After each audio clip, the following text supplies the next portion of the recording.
잠언 16장 25절에서 마지막 33절 말씀 봉독할 때에 주께서 성경에 명하신 바를 따라 주의 말씀 잘 받는 표로 크게 아멘합니다. 봉독합니다. 어떤 길은 사람이 보기에 바르나 필경은 사망의 길이니라. 고되게 일하는 자는 식욕으로 말미암아 애쓰나니 이는 그 입이 자기를 독촉함이니라.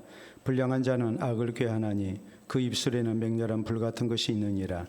패역한 자는 다툼을 일으키고 말쟁이는 친한 벗을 이간하느니라. 강포한 사람은 그 이웃을 깨어 좋지 않은 길로 인도하느니라. 눈짓을 하는 자는 패역한 일을 도모하며 입술을 닫는 자는 악한 일을 이루느니라.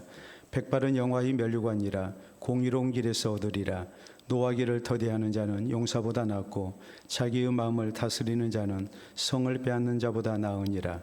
제비는 사람이 뽑으나 모든 일을 작정하기는 여호와께 있느니라. 아멘.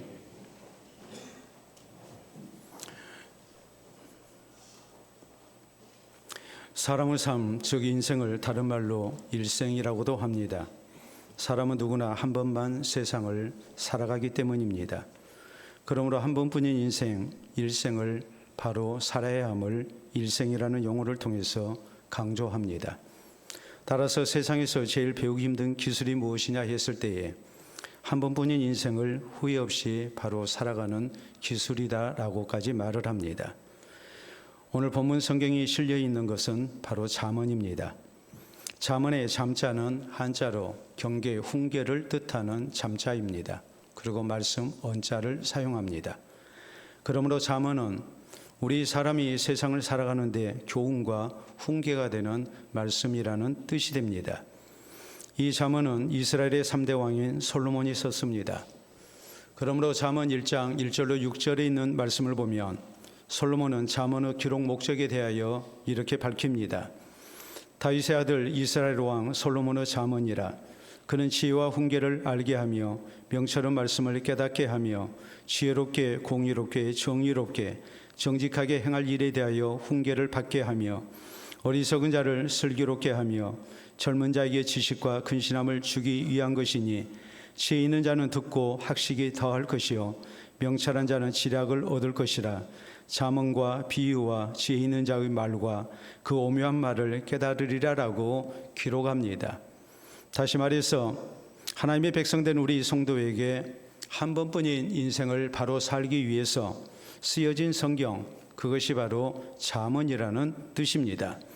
그 가운데 오늘 본문 25절은 이렇게 말씀합니다. 어떤 길은 사람이 보기에 바르나 필경은 사망의 길이니라라고 강조합니다.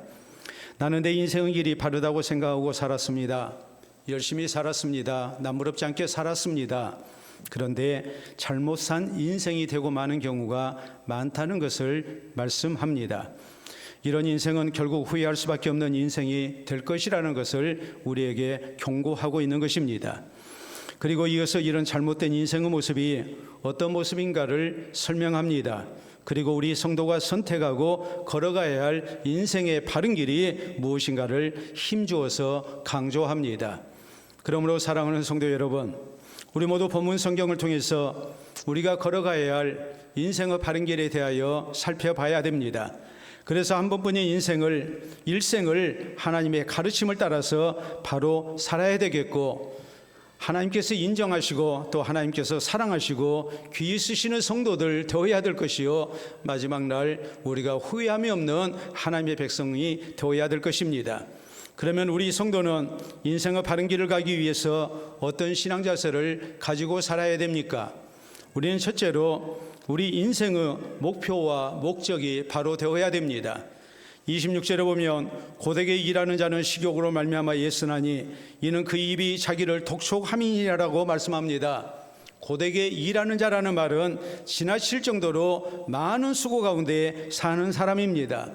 이 사람이 무엇 때문에 지나칠 정도로 많은 수고를 합니까? 왜 남들보다 일찍 일어나고 늦게 자며 많은 고민 속에 그가 노력을 합니까? 거기에 대해서 성경은 말씀합니다. 식욕으로 말미암아 애쓰나니라고 했습니다. 여기서 말하는 식욕은 우리 사람의 본능적 욕구 가운데 가장 중요한 바로 식욕에 대해서 말씀을 합니다. 이는 그 입이 자기를 독촉함이라고 말씀합니다. 그러므로 이런 말씀은 궁극적으로 무엇을 우리에게 교훈할까요? 그것은 다른 것이 아니라 이런 사람은 인생의 목표가 오직 잘 먹고 잘 사는데 물질적이고 육체적인 것에 있다는 뜻입니다. 육신의 본능을 따라서 열심으로 일했습니다. 많은 것을 벌었습니다. 그래서 잘 먹고 잘 사는 인생이 되면 누구보다도 성공한 인생이라고, 잘 산 인생이라고, 바른 인생이라는 그런 착각 속에서, 잘못된 가치관 속에서 살아온 사람이라는 것을 말씀을 합니다. 오직 이런 인생의 목표를 위해서 열심으로 공부했습니다. 열심으로 일했습니다. 어떤 경우는 무리해서라도 남들보다도 열심으로 일하고 살았습니다. 그래서 더 풍족한 삶을 살 수 있는 내 인생의 삶의 조건을 분명히 만들었고 얻었습니다. 그리고 그것을 누리고 있습니다. 그러나 성경은 이런 인생을 잘 산 인생이라고 말하지 않습니다.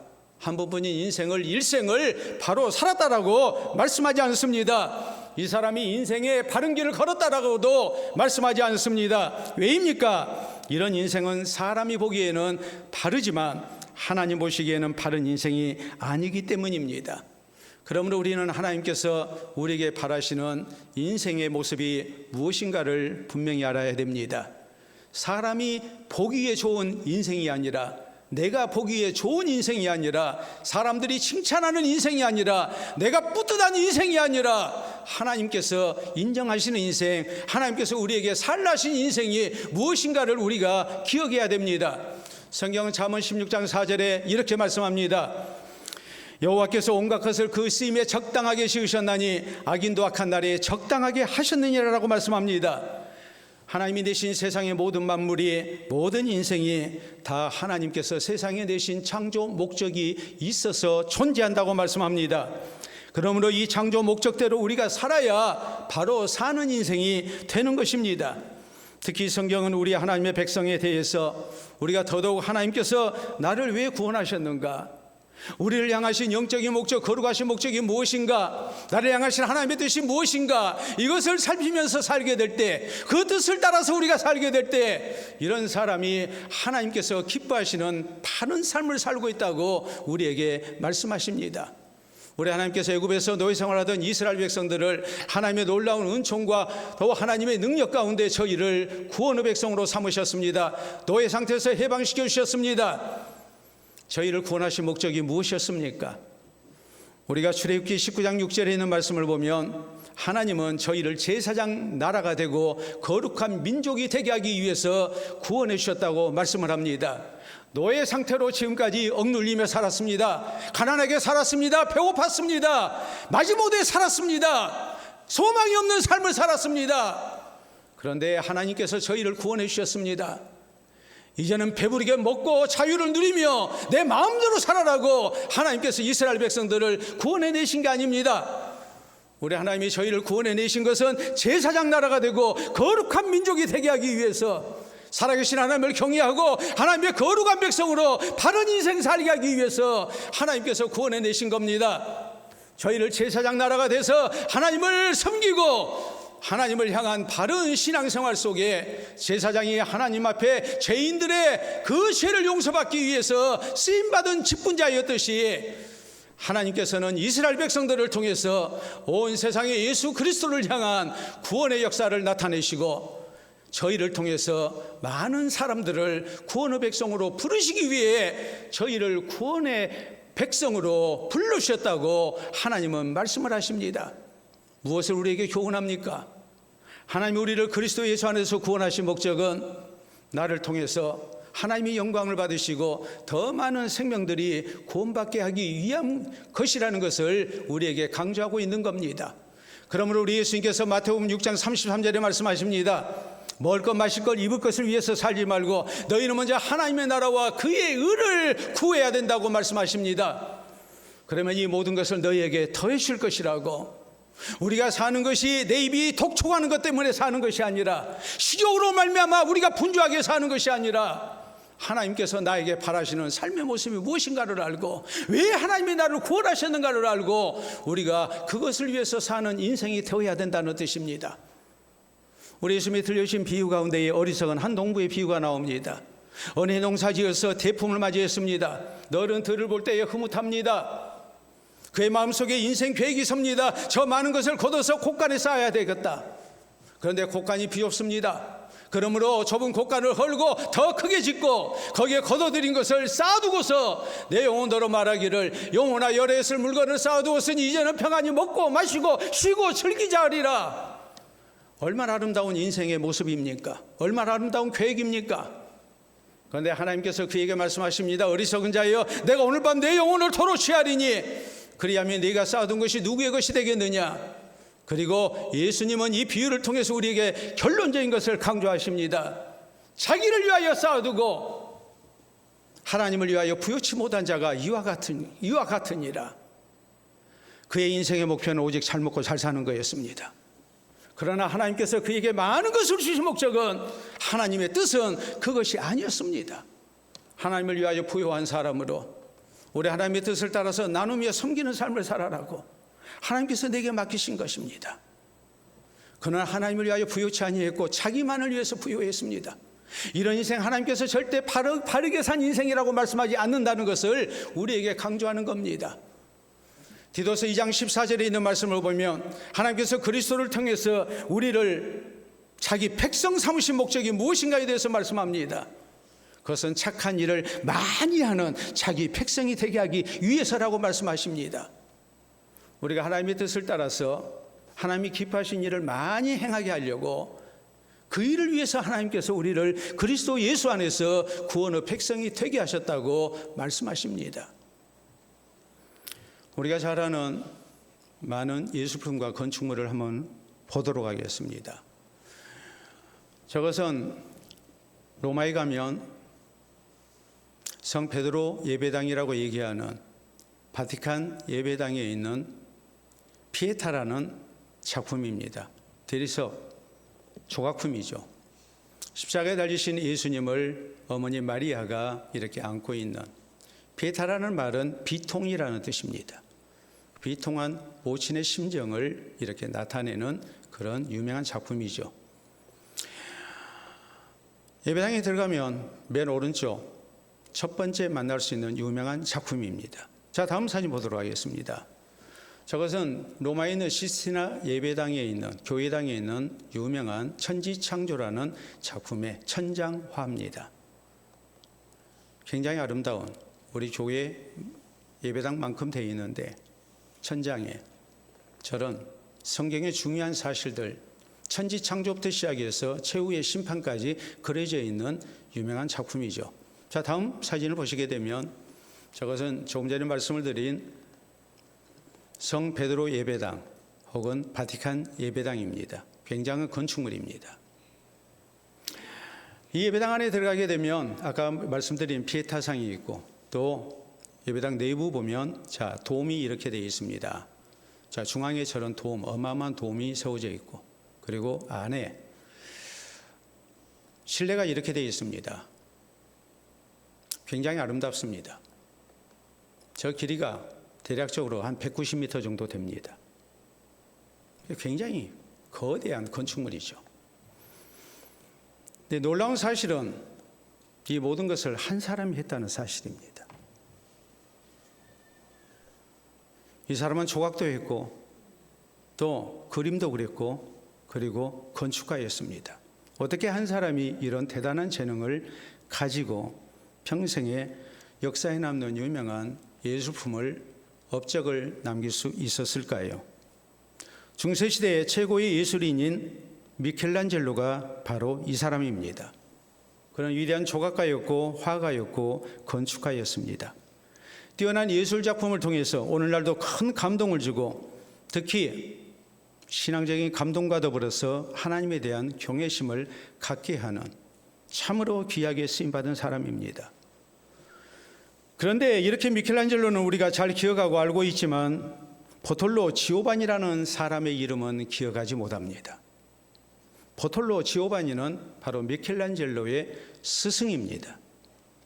1400년대 말 미켈란젤로가 14살 때 보톨로 지오바니의 문화생이 되기 위해서 찾아왔습니다. 보톨로 지오바니가 미켈란젤로의 재능에 대하여서 테스트를 합니다. 대접을 주면서 조각하라고 했을 때에 뛰어난 작품이 나왔습니다. 그 재능에 놀랬습니다. 그리고 그에게 묻습니다. 너는 위대한 조각가가 되고 싶으냐? 네. 그러면 위대한 조각가가 되려면 무엇이 필요하다고 너는 생각하느냐? 제가 가지고 있는 재능과 실력을 더 열심히 닦아야 된다고 생각합니다. 그럴 때 스승이 되는 보톨도 지오바니는 이런 말을 합니다. 그것만 가지고는 안 된다. 너는 내 재능을 가지고 내 실력을 가지고 무엇을 할 것인가를 먼저 분명하게 결정해야만 한다. 그리고서 이 소년을 데리고 그날 두 군데를 구경을 시켜줬습니다. 첫 번째 갔던 집은 술집이었습니다. 술집 입구에는 아름다운 조각상이 있었습니다. 스승이 얘기합니다. 이 조각상을 만든 사람은 자신의 뛰어난 재능을 가지고 술집과 술 마시는 사람을 위해서 사용했다. 다음으로 데리고 간 것은 큰 예배당이었습니다. 입구에 아름다운 천사의 조각상이 있었습니다. 제자가 된 미켈란젤로에게 말합니다. 이 조각상을 만든 사람은 하나님을 위해서 자기의 재능을 사용했다. 너는 내 재능을 어디에 쓰기를 원하느냐라고 물었습니다. 그럴 때 소년 미켈란젤로는 대답합니다. 나는 내 재능을 하나님을 위하여 사용하겠습니다. 그래서 미켈란젤로는 역사에 남는 위대한 조각가가 될 수 있었고 화가가 될 수 있었고 건축가가 될 수 있었습니다. 사랑하는 성도 여러분, 성경 고린도전서 10장 31절에 우리에게 말씀합니다. 그런즉 먹든지 마시든지 무엇을 하든지 다 하나님의 영광을 위하여 하라. 우리 성도가 구원받은 성도로서 인생의 목표를 바로 해야 된다는 말입니다. 우리가 단순히 잘 사는 것이 잘 먹고 우리가 마음껏 물질적인 자유를 누리면서 사는 것이 내 인생의 목표가 되고 목적이 되어서는 안 된다는 말입니다. 예수 그리스도를 통하여 구원받은 하나님의 백성으로서 하나님의 영광을 위한 신앙적인 목적 있는 삶을 살아야 된다고 성경은 우리에게 말씀하십니다. 그래서 인생의 바른 길을 걷는 가운데 하나님 앞에 설 때에 부끄럽지 않는 우리의 모습이 될 수 있도록 우리 모두가 다 이 하나님의 말씀을, 하나님의 명령을 기억할 수 있기를 바랍니다. 두 번째로 우리가 인생의 바른 길을 걷기 위해서는 이웃사랑을 힘쓰는 가운데 더불어 살아가는 그리스도인이 되어야 합니다. 27절은 말씀합니다. 불량한 자는 악을 꾀하나니 그 입술에는 맹렬한 불 같은 것이 있느니라. 그는 자기의 입술을 통해서 다른 사람을 해되게 합니다. 28절에 패역한 자는 다툼을 일으키고 말쟁이는 친한 벗을 이간하느니라. 그는 이웃과 화목하지 못합니다. 29절에 강포한 사람은 그 이웃을 깨어 좋지 아니한 길로 인도하느니라. 자기 이익을 위해서 내 주변 사람들을 이용합니다. 30절에 눈짓을 하는 자는 패역한 일을 도모하며 입술을 닫는 자는 악한 일을 이루느니라. 그는 악한 꾀를 도모하고 이것을 이루기 위해서 입을 닫습니다. 원문의 뜻대로 하자면 아랫 입술을 지그시 깨물다라는 뜻입니다. 내가 계획한 것을 온전히 이루기 위해서 실행 의지를 아랫 입술을 깨물면서 다짐하고 있는 겁니다. 31절에 보면 백발은 영화의 면류가 아니라 공의로운 길에서 얻느니라라고 말씀합니다. 우리가 충분히 성공하고 충분히 재산 모으고 하면 아름다운 노년, 존경받는 노년이 되는 게 아니라 의롭고 바르게 살아온 사람이 노년에 인정받고 존경받고 하나님께서 칭찬하시는 노년을 살 수 있고 인생이 될 수 있다고 성경은 말씀하십니다. 32절에 노하기를 더디하는 자는 용사보다 낫고 자기의 마음을 다스리는 자는 성을 빼앗는 자보다 나으니라라고 말씀합니다. 온양 가운데 이웃과 화평함을 이루고 사는 사람, 이 사람이 바른 인생을 사는 거라고 성경은 말씀하십니다. 그렇기 때문에 한마디로 어떻게 사는 것이 바른 인생을 사는 것일까요? 나만을 위해서 사는 인생이 아닙니다. 하나님께서 나를 있게 하신 것에서 이웃 사랑을 힘쓰는 가운데 더불어 살아가는 사람, 그가 바로 인생을 바로 사는 사람입니다. 나의 이기적인 목적을 이루기 위해서 이웃을 속이고 이용하는 사람이 아닙니다. 이웃을 소중히 여기고 이웃을 섬기는 가운데 더불어 살아가는 사람이 바른 인생을 살고 있는 거라고 성경은 말씀하십니다. 우리 하나님께서 구원받은 주의 백성들에게 10계명을 주셨습니다. 10계명은 1계명에서 4계명까지 하나님 사랑에 대해서 가르치고 있고 5계명에서 10계명까지는 이웃 사랑에 대하여 가르칩니다. 구원받은 성도가 어떻게 살아라는 겁니까? 하나님을 사랑하고 이웃을 사랑하면서 사는 것이 하나님의 백성된 도리라는 것을 말씀합니다. 우리 예수님께서도 영생의 길을 묻는 사람에게 말씀하십니다. 하나님을 사랑하고 이웃을 사랑하라라고 말씀하십니다. 근성 여리고의 세리장이었던, 오늘날로 말하자면 세무서장이었던 삭개오가 있었습니다. 그는 당시에 로마의 식민자에 있는 조국을 배신하고 로마 정부의 앞잡이가 돼서 자기 동족에게 세금을 과다하게 걷어들였습니다. 그리고 상납하고 치부했습니다. 그는 부자가 되기 위해서 자기 양심도 팔았고 자기 민족도 팔았고 나라도 팔았습니다. 돈이 최고였습니다. 남들에게 내가 손가락질을 당해도 내가 많은 재산을 모았으니, 그리고 내가 평생에 먹고 쓸 만한 것을 모았으니, 내 자식들에게도 많은 것을 물려줄 만한 재산을 모았으니 나는 누구보다도 성공한 인생이요 잘 산 인생이라고 생각했습니다. 근데 예수님 만나고 나니까 나는 철저히 잘못 산 사람이었습니다. 자기의 죄를 회개합니다. 자기의 재산 가운데 절반을 가난한 자를 위해서 내어놓습니다. 남은 것을 내가 불의한 방법으로 빼앗은 것이 있다면 이것을 4배로 갚겨놓으라고 예수님 앞에 약속합니다. 이런 삭개오를 놓고 예수님 말씀하십니다. 오늘 구원이 이 집에 이르렀으니 이도 하나님의 백성이라고 인정해 주십니다. 하나님이 인정해 주신 것입니다. 예수님이 인정해 주신 것입니다.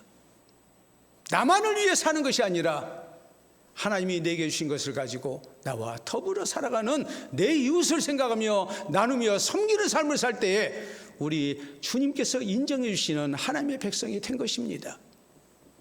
초대 예루살렘 교회의 성도들은 날마다 함께 먹이를 힘썼습니다. 그리고 저희는 서로 사랑했고 서로 나누며 살았습니다. 이것이 구원받은 성도로서 나만을 위해 사는 것이 아니라 우리가 함께 사는, 더불어 살아가는 그리스도인의 모습이었고, 이 모습을 보고 온 백성들이 저희를 칭송했다고 성경은 말씀합니다. 또 여기에 하나님께서 응답하셔서 더 많은 사람들이 교회로 나와 함께 구원하는 역사가 있었다고 성경은 말씀하십니다. 우리가 나만을 위해서 사는 것이 아니라 더불어 살아갈 줄 아는 것이 그리스도인으로서 얼마나 중요한가를 가르칩니다. 유명한 사회 심리학자요 사상가인 에리 프롬 박사가 쓰고 있는 유명한 저서가 있습니다. 바로 소유냐 존재냐라는 제목의 책입니다. 인간의 생존 양식에 대해서 2종류가 있다고 강조합니다. 먼저는 소유에 전념하는 소유 양식이 있다고 말합니다. 이런 사람은 소유지향적입니다. 다른 사람보다도 내가 많이 갖는 것이 성공한 인생이라고 생각을 합니다. 이런 사람에게는 돈이 최고입니다. 내게 이익이 되어야 비로소 움직이고 내가 수고를 했을 때는 거기에 대가를 바랍니다. 자기를 과시하고 학력이나 재력이나 권력을 따라서 이것을 추종하며 살아갑니다. 이런 사람은 끊임없는 비교의식 속에서 아무리 많은 것을 얻었다 할지라도 절대로 기쁨이 없고 행복할 수 없다는 것을 지적합니다. 그런가 하면 존재 양식이라는 것이 있습니다. 내가 있는 공동체에서 공동체를 위해서 내가 어떤 모습으로 존재해야 하는가를 고민하는 삶의 양식을 얘기합니다. 이런 사람은 순수한 마음으로 대가를 바라지 아니하고 베풀고 나눕니다. 물질보다도 사람이 더 소중합니다. 사람을 사랑합니다. 다른 사람의 아픔에 대해서 기쁨에 대해서 공감할 줄 알고 또 배려할 줄 압니다. 자기를 희생하면서까지 남을 도우려고 합니다. 그리고 진정한 삶의 기쁨과 보람 속에서 행복해야 합니다. 이것이 바로 존재 양식 속에 사는 사람입니다. 저자는 얘기합니다. 어떤 인생을 사느냐는 결국 자신의 선택에 따라 달려있다. 그리고 거기에 이런 말이 나옵니다. 번쩍이는 상들예가 있는 천장을 보며 살 것인가? 아니면 별이 빛나는 아름다운 하늘을 보며 살 것인가? 선택해야 된다고 말합니다. 의리리한 집에서 상들예가 달려있는 천장 높은 집에서 살 것인가? 아니면 반짝이는 별이 있는 하늘을 보며 살 것인가? 그것을 선택하게 될 때에 소유 양식인지 존재 양식인지가 결정된다라고 말합니다. 제가 여러분에게 시 한 편 소개하려고 합니다. 저는 이 시를 읽고 굉장히 마음에 감동을 받았습니다. 여러분에게도 같은 감동이 있기를 바랍니다. 지푸라기라는 정호승 시인이 쓴 시입니다. 나는 길가에 버려져 있는 게 아니다. 먼지를 일으키며 바람 따라 떠도는 게 아니다. 지푸라기라도 잡고 싶은 당신을 오직 기다릴 뿐이다. 내일도 슬퍼하고 오늘도 슬퍼하는 인생은 언제 어디서나 다시 시작할 수 없다고. 오늘이 인생은 마지막이라고 길바닥에 주저앉아 우는 당신이 지푸라기라도 잡고 다시 일어서길 기다릴 뿐이다. 물과 바람과 많은 맑은 햇살과 새소리가 섞인 진흙이 되어 허물어진 당신의 집을 다시 짓는 단단한 흙벽돌이 되길 바랄 뿐이다 라는 시입니다. 우리 주변의 많은 어려운 이웃을 생각하면서 오늘의 현실에 절망하고 희망을 품을 수 없는 내일을 바라보며 또 절망하는, 그리고 이런 인생 살아갈 수 없다고 넘어져서 다시 일어서지 못하는 그 누군가를 위해서 내가 지푸라기라도 되고 싶은 심정으로 우리가 세상을 살아야 됨을 강조합니다. 사랑하는 성도 여러분, 우리 성도도 이 세상을 살면서 오직 나만을 위한 삶을 살아서는 안 됩니다. 하나님의 명령을 따라서 또 예수 그리스도의 본을 따라서 우리는 이웃 사랑을 힘써야 됩니다. 내가 많이 소유하려고 하는 삶이 아니라 나누고 섬기면서 이웃에게 복이 되는 하나님의 사람이 되어야 됩니다. 그래서 이 시대에 구원받은 그리스도인으로서 인생의 바른 길을 걸어가는 우리 모두가 될 수 있기를 바랍니다. 세 번째로 우리가 인생의 바른 길을 걷기 위해서는 우리의 생사복의 주인 되시는 하나님을 의지하며 살아야 됩니다. 마지막 33절은 말씀합니다. 제비는 사람이 뽑으나 모든 일을 작정하기는 여호와께 있느니라. 세상 모든 일은 다 하나님께서 주장하신다는 말이요, 내 인생의 주인은 오직 하나님뿐이라는 말입니다. 내 인생이 내 힘과 내 노력으로 사는 것 같지만 내 인생을 주장하시는 분은 하나님께서 주장하심을 우리가 잊어서는 안 된다는 말입니다. 사실 인생의 목표와 목적이 잘못된 이유가 있습니다. 그것은 내 인생의 주인이 나라고 생각하기 때문입니다. 그러므로 하나님의 뜻보다는 내 뜻을 앞세우고 내 목적을 위해서 삽니다. 이런 사람은 이웃을 사랑하지 않습니다. 또 더불어 살아가지 않습니다. 그 이유가 무엇입니까? 오직 내 행복만을 추구하기 때문입니다. 하나님께서 내 인생의 주인이 되시고 하나님께서 더불어 살아가는 것이 하나님의 뜻이라고 말씀하셨음에도 불구하고 내가 내 인생의 주인이기 때문에, 내가 세상 가운데서 제일 중요하기 때문에 이런 사람은 다른 사람 생각하지 않습니다. 하나님이 나를 있게 하신 공동체에서 그 속에서도 오직 내 이익을 위해서 살아갑니다. 잘못 사는 인생이죠. 그렇기 때문에 오늘 본문 잠언 16장에 보면 무엇보다도 내 인생의 주인은 내가 아니라 오직 하나님이신 것을 거듭거듭 강조합니다. 시작되는 1절에 보면 마음의 경영은 사람에게 있어도 말의 응답은 여호와께로부터 나오느니라라고 말씀하고, 또 중간에 9절에 보면 사람이 마음으로 자기 길을 계획할지라도 그의 걸음을 인도하시는 여호와시니라고 말씀을 합니다. 그리고 마지막 33절에 보면 제비는 사람이 뽑으나 모든 일을 작정하기는 여호와께 있느니라라고 말씀하셔서 우리의 마음속의 계획까지도 인생의 계획까지도, 우리의 발걸음까지도, 세상에 일어나는 우연한 일들까지도 다 하나님이 주장하고 계심을 우리에게 분명하게 말씀합니다. 따라서 우리 성도는 인생의 바른 길을 걸으려면 우리의 생사복의 주인 되신 하나님을 잊어서는 안 됩니다. 겸손히 하나님 의지하고 살아야 됩니다. 성경은 시편 127편에 말씀합니다. 여호와께서 집을 세우지 아니하시면 세우는 자의 수고가 헛되고 여호와께서 성을 지키지 아니하시면 파수꾼의 깨어있음이 헛되도다. 너희가 일찍 일어나고 늦게 누우며 수고의 떡을 먹으며 헛되도다. 그러므로 여호와께서 그 사랑하시는 자에게는 잠을 주신도다라 말씀하셔서 우리의 모든 수고 속에 하나님의 은혜가 없다면 모든 것이 헛수고가 될 수밖에 없다고, 우리 삶의 주인 되시는 하나님을 의지하고 하나님의 은혜를 구하며 우리가 사는 것이 얼마나 우리 삶에 있어서 중요한 기본 중에 기본인가를 우리에게 강조합니다. 우리 인류가 남긴 유산 가운데, 특히 이집트에 있었던 사람들이 남긴 유산 가운데 오벨리스크가 있습니다. 오벨리스크는 대부분 화강암으로 만든 거대한 뾰족한 돌기둥입니다. 오벨리스크라는 이 말 자체가 침이라는 말입니다.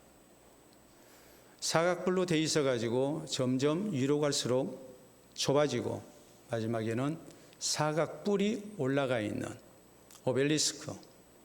대략적으로 화강암으로 20톤에서 30톤 정도 되고, 높이가 20에서 30m 정도 되고, 그리고 무게가 200에서 300톤 정도 되는 어마어마한 건축물입니다. 이것은 이집트의 태양신을 섬기는, 최고신인 태양신을 섬기는 신전 앞에 있었던 거였습니다. 우리가 빛이 있어야 사는 것처럼 태양신이 우리의 생명을 주장하고 세상을 다스린다는 이방신의 신앙 고백을 나타내는 그런 구조물입니다. 이집트에 전체적으로 30여 개가 발견이 됐는데 오늘날 이집트에 남아있는 것은 6개밖에 남아있지 않습니다. 왜냐하면 오벨리스크가 다름이 아닌 세상을 다스린다는 의미를 가지고 있기 때문에, 역사적으로 볼 때에 세계를 제패했던 나라들이 이집트의 오벨리스크를 약탈해 갔기 때문입니다. 그리고 자기 나라에 세웠습니다. 로마가 무려 13개를 반출했습니다. 그리고 한때 세계를 제패했던 영국 혹은 프랑스, 그리고 튀르키예, 이런 나라들이 이집트의 오벨리스크를 반출해 갔습니다. 미국도 하나 선물을 받았습니다. 미국에도 오벨리스크가 세워져 있습니다. 우리가 한번 확인해 보도록 하겠습니다. 저게 바로 오벨리스크입니다. 다음 사진을 보시게 되면 조금 전에 봤던 바티칸 예배당이죠. 근데 바티칸 예배당 광장에 보면 오벨리스크가 세워져 있습니다. 로마 시대에 약탈해 온 겁니다.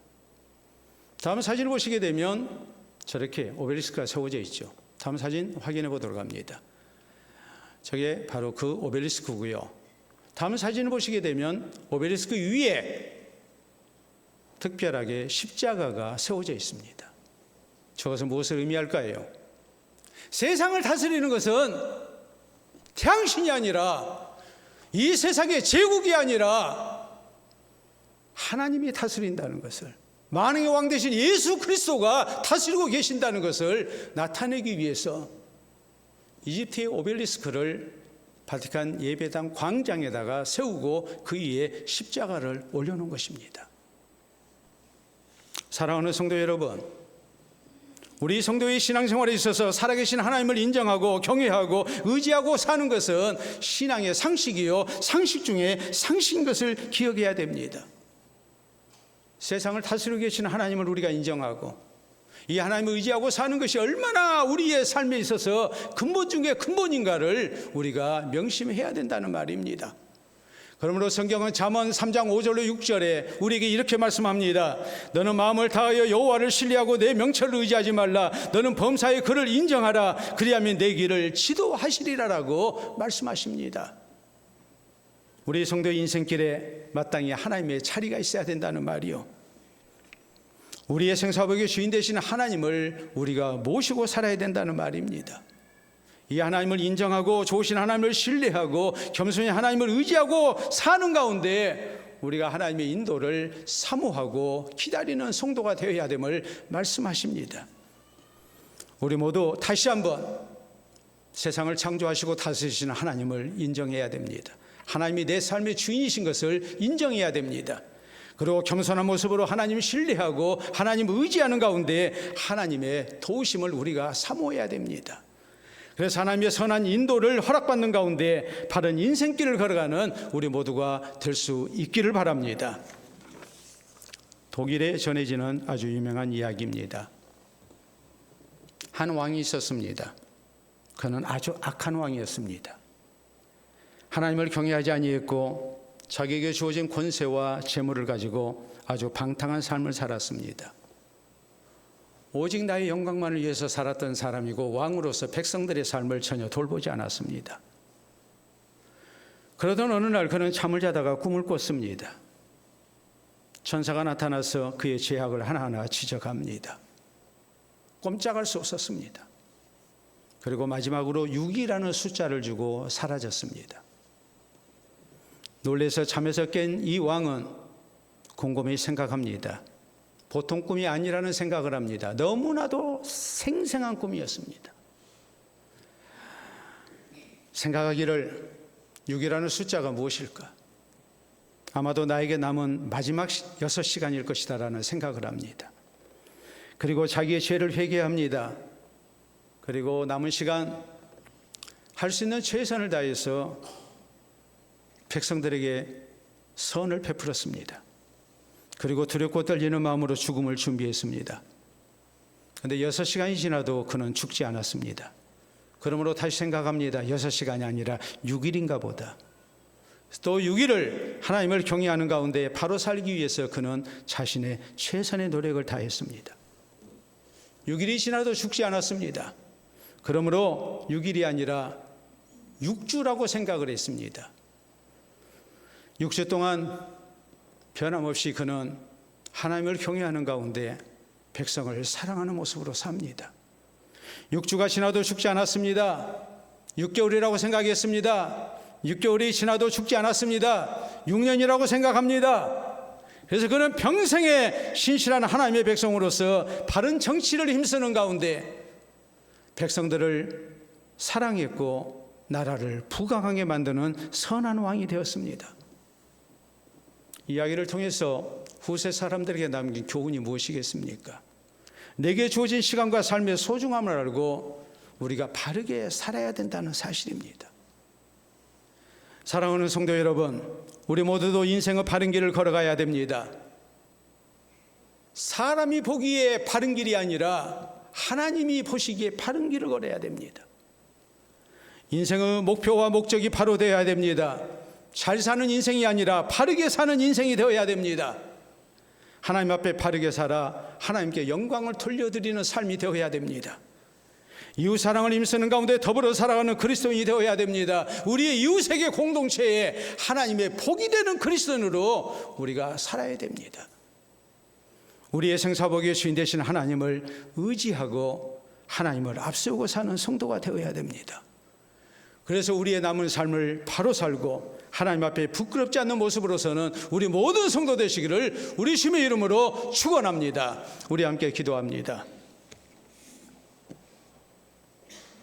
나는 지금 내 인생을 잘 살고 있습니까?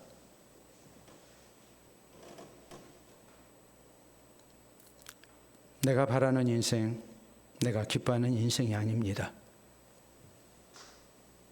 남들이 부러워하는 인생이 아닙니다. 하나님께서 인정하시는 인생이 되어야 됩니다. 하나님 앞에 바르게 살아야 됩니다. 이기적인 모습으로 사는 사람이 아니라 이웃사랑을 힘쓰고 더불어 살아갈 줄 아는 그리스도인으로 이웃에게 하나님의 복이 되는 그리스도인으로 살아야 됩니다. 겸손히 생사복의 주인 되신 하나님 의지하고 하나님 앞세우고 사는 성도가 되어야 됩니다. 우리 기도합시다.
이 시간도 살아계신 우리 아버지 은혜를 진심으로 감사합니다. 온 세상을 창조하시고 다스리시는 가운데 우리를 구원의 백성 되게 하시고 하나님의 자녀 되게 해주신 것을 감사합니다. 또 우리를 향하여 바라신 뜻이 계시기에 우리를 먼저 구원해 주시고 우리를 세상 가운데 두시사 하나님의 선한 도구로 살아갈 수 있게 해주신 것도 믿고 감사를 드립니다. 이제 하나님 보시기 아름다운 삶, 하나님 기뻐하시는 삶을 바른 인생길을 우리가 나아가기를 원합니다. 주께서 주신 명령을 따라 우리의 인생 목표가 또 우리가 세상을 사는 목적이 하나님 앞에 합당하게 하여 주시옵소서. 하나님의 뜻을 따라서 우리가 이웃을 사랑하며 또한 더불어 살아갈 줄 아는 그리스도인이 되게 하시고 오직 하나님의 영광을 위하여 살아가는 우리의 모습이 되게 하여 주시옵소서. 하나님 의지하고 하나님 앞서 오며 살아갈 때마다 하나님께서 선한 형편도 주시고 우리의 수고를 따라 아름다운 장래도 허락하여 주셔서 우리의 발걸음 닿는 곳마다 하나님의 살아계신 역사가 드러나게 하시고 세상 사람들을 복되게 하며 하나님께 영광을 돌려드리며 우리에게 신령한 감사와 기쁨이 충만한 모습이 될 수 있도록 우리를 주장하여 주시옵소서.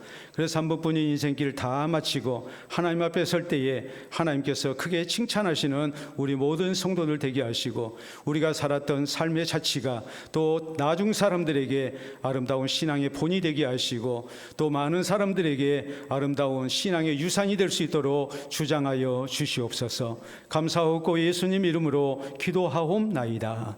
아멘.